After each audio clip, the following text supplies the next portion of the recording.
بسم اللہ الرحمن الرحیم۔ تمام ساتھیوں کو میری طرف سے محبت بھرا سلام ہو۔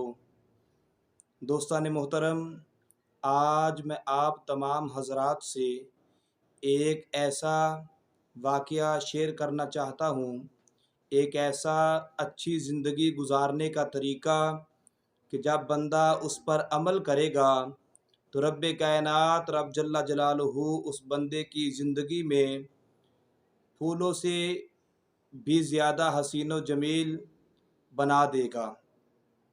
اور وہ طریقہ کیا ہے؟ وہ طریقہ یہ ہے کہ بندے کا کام صرف یہ ہے کہ بندہ صبح اٹھ کر ایک کام کرے اور باقی سارے دن کے کام اللہ رب العزت اپنے ذمے لے لیتا ہے۔ اور وہ کام کیا ہے؟ وہ کام کوئی اتنا مشکل بھی نہیں ہے۔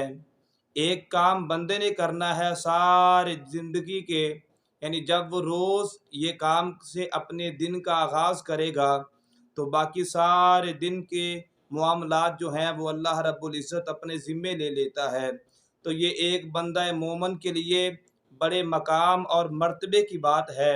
تو اسی حوالے سے حدیث مصطفیٰ ہے، سرکار مدینہ سرور قلب و سینہ جناب محمد مصطفیٰ صلی اللہ علیہ وبارک وسلم نے فرمایا کہ جو بندہ مومن صبح اٹھ کر نماز فجر کے بعد ایک مرتبہ سورہ یاسین کی تلاوت کرتا ہے، رب کائنات رب جل جلالہ اپنی شایان شان فرماتا ہے، اے میرے محبوب آپ اپنے غلاموں سے فرما دو کہ جو بندہ صبح اٹھ کر یہ عمل کرے گا، بس صبح اٹھ کر نماز فجر کے بعد عمل کرنا میرے بندے کا کام ہے اور باقی سارے دن کے اس بندے کے معاملات اپنے ذمے لے لینا میں اللہ کا کام ہے۔ تو یہ ہمارے لیے بڑی سعادت مندی کی بات ہے۔ تو اس لیے اپنے دن کا آغاز اللہ رب العزت کے عبادت کرتے ہوئے نماز فجر ادا کریں اور اس کے بعد ایک مرتبہ سورہ یاسین کی تلاوت کریں اور سارا دن اچھے طریقے کے ساتھ گزاریں۔